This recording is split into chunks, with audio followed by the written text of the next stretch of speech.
Good morning students, welcome to my YouTube channel Hope Chemistry Classes में आप सभी का स्वागत है। और जैसा कि हमारा इनऑर्गेनिक का टॉपिक चल रहा था कंपाउंड पे, ठीक है, हम पढ़ रहे थे कंपाउंड्स के बारे में। ठीक है, तो कंपाउंड्स हम किसके अंडर में पढ़ रहे थे? जो क्लासिफिकेशन थी, केमिकल क्लासिफिकेशन ऑफ मैटर, उसके अंडर में हम क्या है कंपाउंड्स के बारे में पढ़ रहे थे। ठीक है, कि कंपाउंड्स क्या होते हैं। तो हमने पढ़ा था कि कंपाउंड्स क्या होते हैं, जो दो या दो से अधिक मॉलिक्यूल के क्या है कॉम्बिनेशन से मिलके बने होते हैं, उन्हें कंपाउंड कहते हैं। और एक डेफिनेट प्रोपोर्शन में क्या है वो बने होते हैं। ठीक है, जैसे हमने उसमें एग्जाम्पल लिया था, वाटर का एग्जाम्पल लिया था और NaCl का एग्जाम्पल लिया था। तो हमने बोला कि एक क्या है डेफिनेट प्रोपोर्शन में क्या है वाटर के मॉलिक्यूल्स आपस में क्या है जुड़े हुए हैं। 1:8 के प्रोपोर्शन में क्या है आपका वाटर का मॉलिक्यूल आपस में जुड़े हुए हैं। उसी तरीके से क्या है जो आपका NaCl है वो भी क्या है 23:35 के रेशो में क्या आपस में एक दूसरे के साथ बॉन्ड उन्होंने बना रखा है। उनके मास पे यानी उनके डेफिनेट मास यानी डेफिनेट प्रोपोर्शन में क्या है जो मॉलिक्यूल है वो आपस में क्या है जुड़े हुए हैं। ठीक है, तो उसी के अंडर में आते हैं। ठीक है, कंपाउंड्स को भी क्या है क्लासिफाइड किया गया है 2 पार्ट्स में। एक होते हैं आपके इनऑर्गेनिक कंपाउंड्स, एक होते हैं आपके ऑर्गेनिक कंपाउंड्स। तो ठीक है, तो आज हम डिस्कस करेंगे, थोड़ा डिफ्रेंशिएट करेंगे दोनों को कि इनऑर्गेनिक कंपाउंड क्या होते हैं और ऑर्गेनिक कंपाउंड क्या होते हैं, उनके बारे में हम थोड़ा सा आज डिस्कस करेंगे। ठीक है, तो आज पहले हम समझते हैं। इससे पहले भी हमने क्या है ब्रांचेस ऑफ केमिस्ट्री, उसमें हमने पढ़ा था इनऑर्गेनिक केमिस्ट्री और ऑर्गेनिक केमिस्ट्री के बारे में। ठीक है, तो हमें इतना पता है कि जो इनऑर्गेनिक केमिस्ट्री है जिसमें क्या है इनऑर्गेनिक केमिस्ट्री वो होती है जिसमें हम कार्बन और हाइड्रोजन की क्या है स्टडी नहीं करते हैं, उन्हें क्या कहते हैं हम इनऑर्गेनिक केमिस्ट्री में, यानी वो उनको क्या कहा जाता है इनऑर्गेनिक केमिस्ट्री। ठीक है, और जिसमें क्या है हम कार्बन और हाइड्रोजन की क्या स्टडी करते हैं। ठीक है, यानी जिसमें कार्बन और हाइड्रोजन पाए जाते हैं, कंपाउंड पाए जाते हैं, उन्हें हम कहते हैं ऑर्गेनिक केमिस्ट्री। तो उसी तरीके से आज हम डिस्कस करेंगे इनऑर्गेनिक कंपाउंड्स और ऑर्गेनिक कंपाउंड्स के बारे में। ठीक है, इनको डिफरेंशिएट करेंगे कि क्या क्या डिफरेंस होते हैं दोनों में। ठीक है, तो आज हमारा पहला टॉपिक है, यहाँ पे जो पहला पॉइंट हम लिखते हैं इनऑर्गेनिक कंपाउंड्स और ऑर्गेनिक कंपाउंड। इनऑर्गेनिक कंपाउंड्स का जो पहला पॉइंट वो ये है कि नॉट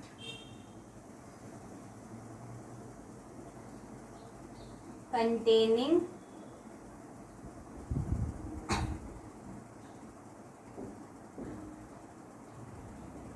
carbon and hydrogen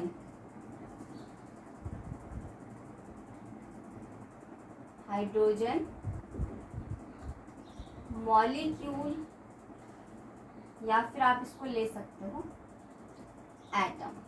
ठीक है, not containing carbon and hydrogen atoms. ठीक है, और उसी तरीके से दूसरा पॉइंट यहाँ पे आएगा कंटेनिंग ऑर्गेनिक में containing carbon and hydrogen atoms. ठीक है, तो पहला पॉइंट हमारा यहाँ पे कंप्लीट, इसको समझते हैं जरा थोड़ा। ठीक है,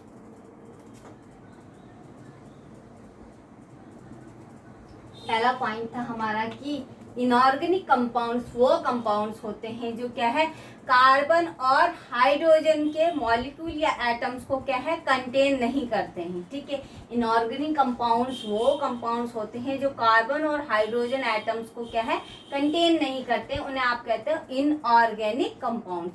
और ऑर्गेनिक कंपाउंड्स क्या होते हैं जो क्या है कार्बन और हाइड्रोजन एटम्स को क्या है कंटेन करते हैं, यानी जिसमें हम कार्बन और हाइड्रोजन एटम्स की क्या है स्टडी करते हैं।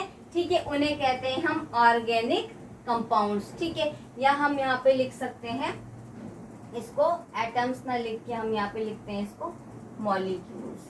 ठीक है, क्योंकि मॉलिक्यूल ही तो मिलके बनाता है क्या आपका compound.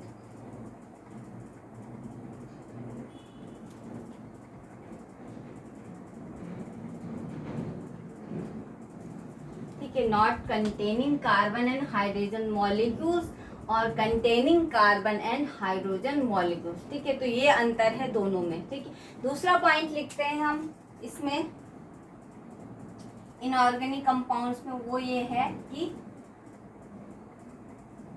In soluble in organic liquids। ठीक है, और ये है इन soluble in वाटर।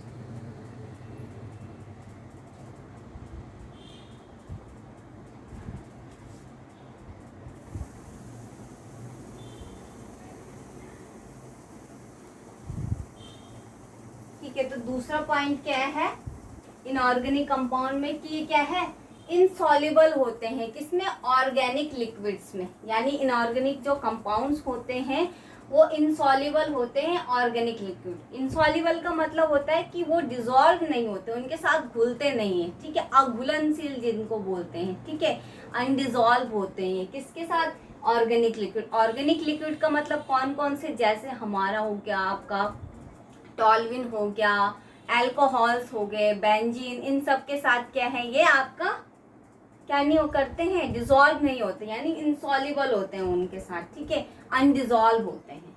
उसी तरीके से क्या है ऑर्गेनिक जो कंपाउंड्स होते हैं वो क्या होते हैं इनसॉल्युबल इन वाटर। मतलब ऑर्गेनिक कंपाउंड जितने भी ऑर्गेनिक कंपाउंड होंगे उनको जब हम क्या है वाटर के साथ मिलाएंगे, ठीक है, वाटर के साथ ऐड करेंगे तो क्या वाटर के साथ सॉल्युबल नहीं होंगे। ठीक है, यानी उसमें डिसॉल्व नहीं होंगे, इसका मतलब ये है। ठीक है, तीसरा पॉइंट हम लिखते हैं इसमें। अब आते हैं, ठीक है, इनसॉल्युबल की बात करते हैं, सॉल्युबल किस में होते हैं फिर। ठीक है, तो जो भी आपके इनऑर्गेनिक कंपाउंड्स हैं soluble in water, soluble in water. ठीक है, और ऑर्गेनिक कंपाउंड्स आपके किस में सॉल्युबल होते हैं, सॉल्युबल इन ऑर्गेनिक लिक्विड्स।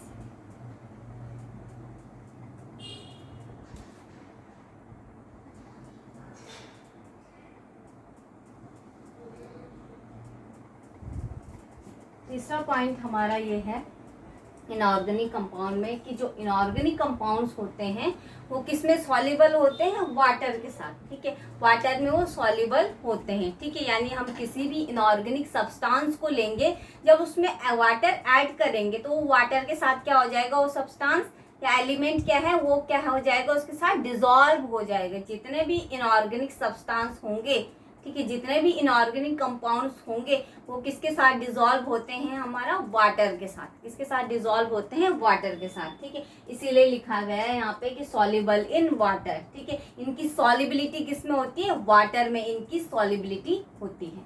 दूसरा पॉइंट ऑर्गेनिक कंपाउंड्स में है कि सॉल्युबल इन ऑर्गेनिक लिक्विड्स। ठीक है, जितने भी ऑर्गेनिक कंपाउंड्स होंगे वो किस में सॉल्युबल होंगे, आपके ऑर्गेनिक लिक्विड्स। ठीक है, जितने भी आपके क्या हैं ऑर्गेनिक लिक्विड्स हैं, जैसे आपका बेंजीन हो गया, ठीक है, आपका अल्कोहल हो गया, टॉल्विन हो गया। ठीक है, तो इन सब में क्या है आपके ये क्या होंगे सॉल्युबल होंगे। ठीक है, तो इनकी सॉल्युबिलिटी किस में होगी, ऑर्गेनिक कंपाउंड्स की सॉल्युबिलिटी किस में होगी, ऑर्गेनिक लिक्विड्स में ही इनकी सॉल्युबिलिटी होगी। ठीक है, अब ये पॉइंट भी क्लियर हो गया। उसके बाद नेक्स्ट पॉइंट आता है इसमें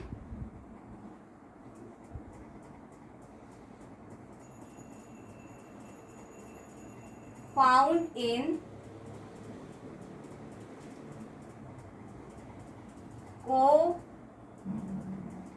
कोवैलेंट एंड आयनिक बॉन्ड, ठीक है, और फाउंड इन कोवैलेंट बॉन्ड्स। तो यानी ये जो कंपाउंड होते हैं आपके, कौन से कंपाउंड, जो आपके ऑर्गेनिक कंपाउंड होते हैं, जो आपके इनऑर्गेनिक कंपाउंड्स होते हैं, उसमें कौन सा बॉन्ड पाए जाते हैं, कितने टाइप के, एक आपका कोवैलेंट बॉन्ड और आयनिक बॉन्ड दोनों पाए जाते हैं, ठीक है। अब आप सोच रहे होंगे कि कोवैलेंट आयनिक कैसे पाया जाता है, ठीक है। तो इसमें क्या है, देखो पहले देखते हैं कोवैलेंट बॉन्ड कैसे पाया जाएगा और आयनिक। पहले तो हम आयनिक की बात करते हैं, ठीक है। लाइक हमारे पास है Na और Cl, ठीक है, हमारे पास क्या NaCl है, ठीक है। ये एक क्या है, मेटल है और एक नॉन मेटल है। तो एक ने अपना इलेक्ट्रॉन क्या है, डोनेट किया, इसने डोनेट किया इलेक्ट्रॉन, और इसने क्या किया, एक्सेप्ट किया, ठीक है। जहाँ पे इलेक्ट्रॉनों की डोनेशन, जहाँ पे इलेक्ट्रॉन डोनेट और एक्सेप्ट किए जाते हैं, उस प्रोसेस को हम कहते हैं कि ये क्या है, फिर इसमें कौन सा बॉन्ड बन रहा है, ionic bond, it forms ionic bond, ठीक है। और दूसरा हम एग्जांपल लेते हैं यहाँ पे किसका, CO2 या फिर CO का एग्जांपल लेते हैं, ठीक है। तो CO2 का एग्जांपल लाइक मैंने यहाँ पे लिया, ठीक है। तो यहाँ पे क्या है आपका, ये कार्बन है और यहाँ पे 2 ऑक्सीजन लगी है। तो कार्बन और ऑक्सीजन जब 2 है तो इनके बीच में क्या है, कौन कौन से बॉन्ड होते हैं, डबल बॉन्ड। इसका मतलब डबल बॉन्ड का मतलब है कि 1 2 3 4, 1 2 3 4, 4 इलेक्ट्रॉन, यानी 1 2 3 4 इलेक्ट्रॉन तो कार्बन के यहाँ पे अटैच है और 2 इलेक्ट्रॉन किसके, ऑक्सीजन के। तो इस तरीके से क्या है, 1 2 3 4, ठीक है, 1 2 3 4, ठीक है। तो इस तरीके से क्या है, यानी 1 2 3 4 5 6 इलेक्ट्रॉन किसके हो गए, आपके ऑक्सीजन के हो गए, और यहाँ पे 6 इलेक्ट्रॉन किसके हो गए, ऑक्सीजन।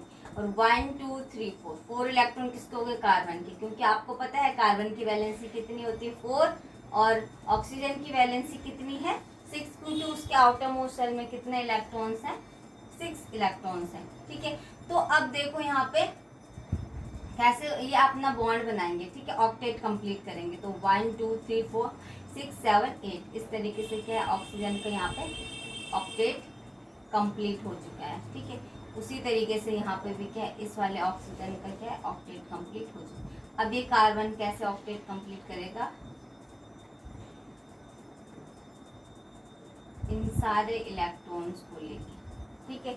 तो यानी इस तरीके से क्या इलेक्ट्रॉनों की शेयरिंग इन्होंने आपस में करी है, और इलेक्ट्रॉनों की शेयरिंग करके क्या आपस में क्या है, बॉन्ड बना रखा है। तो इस तरीके से क्या है, जहाँ पे इलेक्ट्रॉनों की शेयरिंग होती है, यानी कार्बन भी क्या कर रहा है, अपने 2 इलेक्ट्रॉन किसके साथ, इस ऑक्सीजन के साथ क्या है, 2 इलेक्ट्रॉन शेयर कर रहा है, और इस ऑक्सीजन के साथ भी 2 इलेक्ट्रॉन शेयर कर रहा है, ठीक है। जहाँ पे इलेक्ट्रॉनों की शेयरिंग पेयरिंग होती है, उसको आप कहते हो कि यहाँ पे कौन सा बॉन्ड बन रहा है, इट मीन्स यहाँ पे बन रहा है आपका कोवैलेंट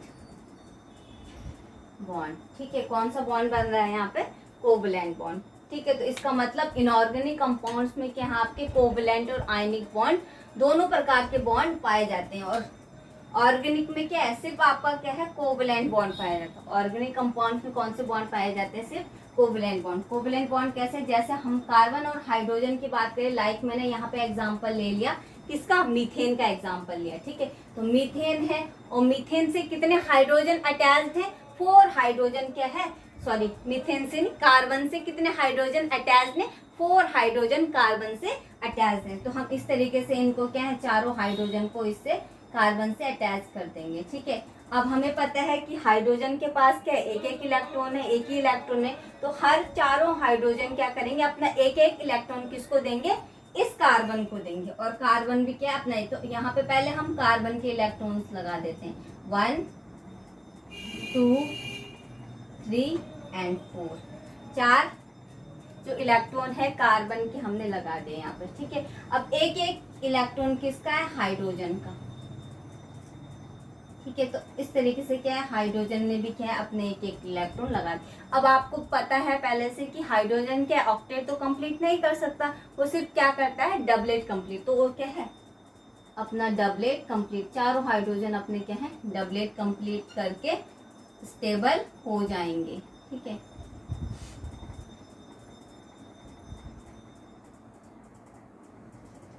इस तरीके से ये वाला हाइड्रोजन भी क्या है। अब देखो यहाँ पे, ठीक है, अब ये तो हो गए चारों हाइड्रोजन के क्या डबलेट कंप्लीट हो गए। अब क्या होगा, अब कार्बन क्या करेगा, अपना ऑक्टेट कंप्लीट करेगा। ठीक है, कैसे करेगा ये,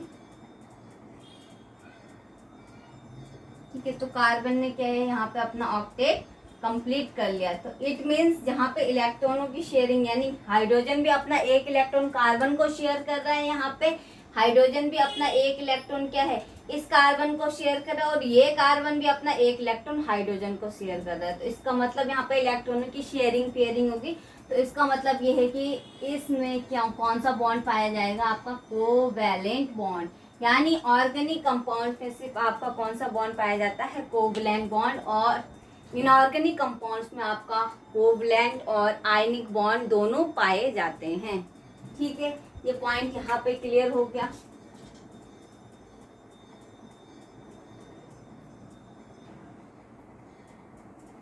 अब दूसरा पॉइंट लिखते हैं हम यहाँ पे,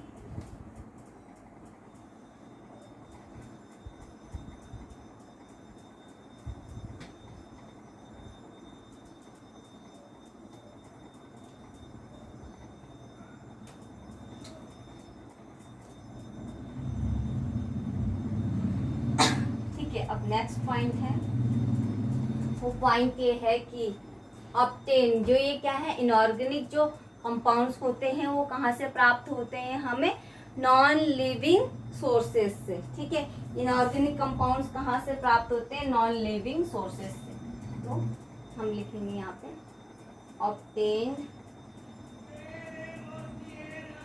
फ्रॉम नॉन लिविंग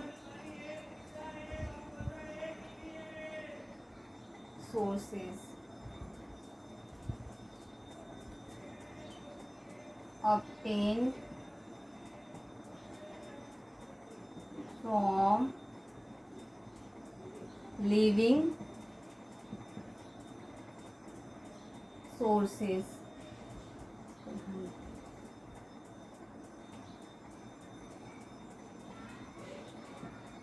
ठीक है, तो यानी जितने भी आपके इनऑर्गेनिक कंपाउंड्स होते हैं वो कहाँ से प्राप्त होते हैं, नॉन लिविंग सोर्सेज से। ठीक है, यानी निर्जीव वस्तुओं से, ये कहाँ से, निर्जीव चीजों से क्या है प्राप्त होते हैं, कौन, इनऑर्गेनिक कंपाउंड्स। और ऑर्गेनिक कंपाउंड्स कहाँ से प्राप्त होते हैं, ऑब्टेन फ्रॉम लिविंग सोर्सेज, यानी ये कहाँ से प्राप्त होते हैं, जितने भी सजीव चीजें हैं, ठीक है, सजीव स्रोत हैं वहां से प्राप्त होते हैं, कौन, ऑर्गेनिक कंपाउंड्स। ठीक है, जैसे फॉर एग्जाम्पल यहाँ पे लेते हैं हम एग्जाम्पल के तौर पे।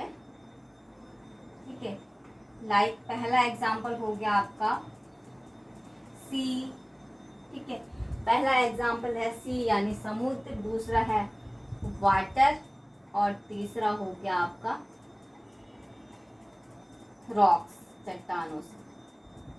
ठीक है, यानी समुद्र, वाटर, समुद्र, जल और चट्टानों से, यानी जो आपके इनऑर्गेनिक कंपाउंड्स होते हैं वो कहाँ से प्राप्त होते हैं, हमें मेनली एग्जाम्पल के थ्रू हम समझा रहे, जैसे सी हो गया आपका, वाटर हो गया और रॉक्स। ठीक है, इसमें क्या है, इनसे क्या है प्राप्त होते हैं क्या, इनऑर्गेनिक कंपाउंड्स। और ऑर्गेनिक की बात करते हैं तो ऑर्गेनिक कंपाउंड्स कहाँ से प्राप्त होते हैं, फॉर एग्जाम्पल हमारा फर्स्ट हो गया लाइक आपका प्लांट्स, ठीक है, और एनिमल्स। ठीक है, तो यानी प्लांट्स और एनिमल्स से क्या है, आप क्या प्राप्त होते हैं, आपके ऑर्गेनिक कंपाउंड्स, यानी ये एक लिविंग सोर्स है प्लांट्स और एनिमल। ठीक है, तो यहाँ से क्या प्राप्त होते हैं, ऑर्गेनिक कंपाउंड्स। ठीक है, अब कुछ अदर एग्जाम्पल हम यहाँ पे लिखते हैं इसके।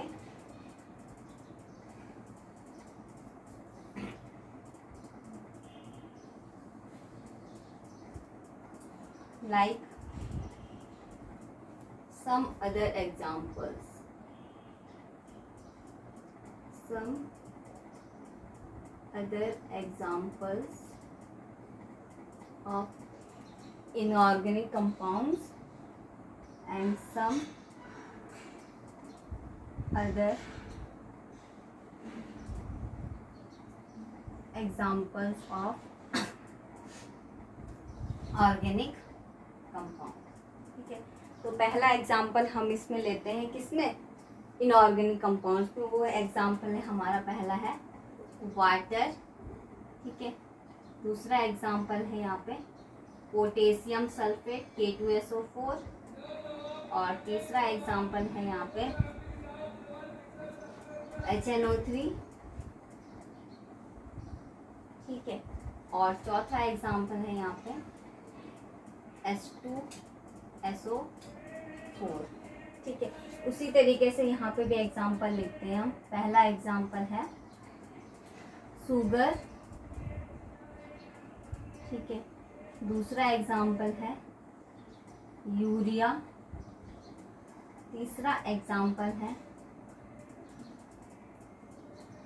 आपका वैक्स, और चौथा एग्जाम्पल है आपका बेंजीन। ठीक है,